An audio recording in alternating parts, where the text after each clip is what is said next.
It's a rock with a little. It hasn't rained here in a while. I mean, that's not true, but everything else is dry. This place usually gets very wet and muddy, but it's clear now.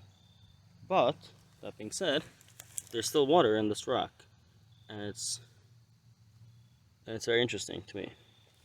So I don't know. There must be some.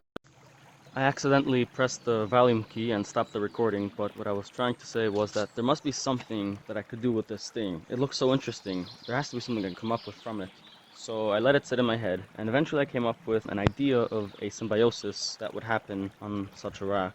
But I still didn't come up with a method that the water would stay inside. So that's it's still kind of not fully fleshed out. But I thought I could share anyway, because world building is never fully complete anyway. And when we share ideas, we get inspiration. And so that's enough of a reason for me. So what I decided was that on this world there's a special type of rock, so it's not a regular type of rock, that when a fungus or lichen starts growing on it, the fungus can dig into it faster than regular rock. And maybe the rock also lacks some nutrients. So what happens is, this fungus or lichen, let's just go with lichen, when it starts growing on this rock, it digs in on purpose downwards. Because when it rains and it fills up with water, a specific species of moss or algae, let's just go with algae, starts growing on it. And then a specific species of frog or toad, let's just go with frog, lays its eggs inside. And the tadpoles eat the algae and swim around in the pool of water. And when the tadpoles poop, it puts the nutrients in the water, and the lichen can eat up that nutrients. And this would be needed because the rock doesn't have enough nutrients, right? So the lichen get out of this both extra nutrients from the poop, and also they get to reproduce in a easier way. Not just from the wind, but also from directly an animal putting it on other rocks. Because when the tadpoles grow up and they leave the water, they bring with themselves spores of the lichen and of the algae, or however they reproduce, I don't know.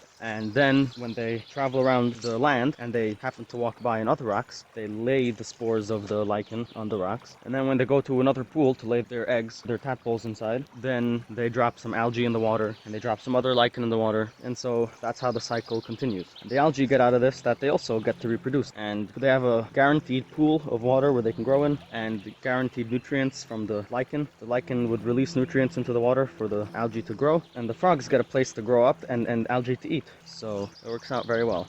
And then I thought of another similar type of situation that could work on this rock, and actually it works out so well that it might as well be an earlier version of this symbiosis. So let me explain what I mean. I was thinking that the special type of rock doesn't have enough nutrients. So I was thinking that a species of lichen evolved to purposefully dig into the rock in a cup shape that rainwater will fill in, and suppose that the lichen puts into the water special chemicals or scents that attract insects. Let's say it might smell like rotten meat, and then flies want to come. Or maybe it smells like, I don't know, something else, like sweet sugar, and bees want to come. Whatever it is. And what happens is that the bees come, and then they fall into the water somehow, and then they die because they can't live in water. And then the dead bodies are in the water, and then the lichen can release digestive enzymes, like it does, but into the water specifically, and eat up the nutrients that the animal gave them. And this would be needed because the rock doesn't have enough nutrients, right? And then I was thinking that there could be frogs next to the pool waiting for flies to come by, and then they just eat them, you know? So this is why I'm saying that this could be a precursor, evolutionary precursor to the symbiosis that I said at first. Because imagine you first have lichen that digs a hole and attracts flies, so it's a carnivorous lichen. Then some frogs take advantage of this by chilling next to it, and whenever a fly comes they could eat it. And at first it starts off as a competition, right? The frog is competing with the lichen for the flies. And happens to be there was a species of algae growing inside, also growing inside the lichen water, because there's water there, so there's algae growing inside, and they take advantage of the extra minerals and nutrients in the water from the dead flies, so they grow there. And I guess the algae was a little parasitical at first because it just ate up the extra nutrients. And then one day a frog laid its eggs inside the pool of water, and then the tadpoles grew out. But it was a fluke, and for some reason the tadpole didn't die from the digestive enzymes. It just lived. Maybe it has some special coating, some special waxy coating around it that protects it from the enzymes. And the tadpoles ate up the algae, so the tadpoles were right away mutualistic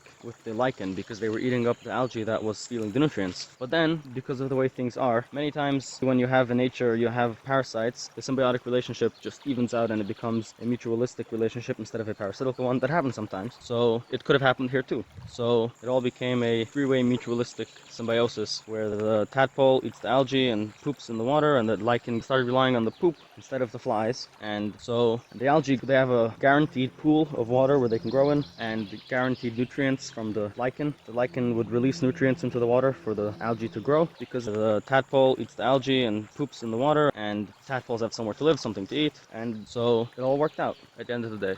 So yeah, anyway. The only thing left to figure out really is I guess how the water stays inside and doesn't just dry up. Maybe the special type of rock has something that could work for that, I don't know.